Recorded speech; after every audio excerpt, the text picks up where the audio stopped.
Are you seeing the "this operation couldn't be completed" error while using iCloud on your iPhone? No worries, you're not alone. This issue could be caused by a few things, like network problems, software glitches, or even Apple ID hiccups. But don't stress, I'm here to walk you through a few easy fixes to get iCloud back on track. Let's dive right in. Solution 1. Check your internet connection. First, open up any browser or head over to fast.com to check how fast your internet is. If the speed is slow, try turning on airplane mode, wait for a few seconds, and then turn it off again. After that, you can switch between Wi-Fi and mobile data to see if that improves your connection. Solution 2. Sign out and back into iCloud. Open up Settings on your iPhone. At the top, tap on your Apple ID. Then, scroll down and tap in Sign Out.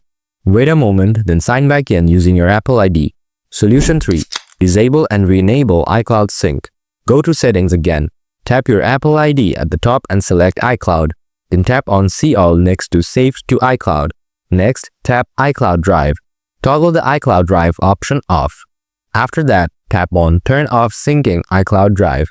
Wait for a few seconds, then toggle it back on to re-enable syncing. Solution 4. Reset network settings. Open Settings and go to General.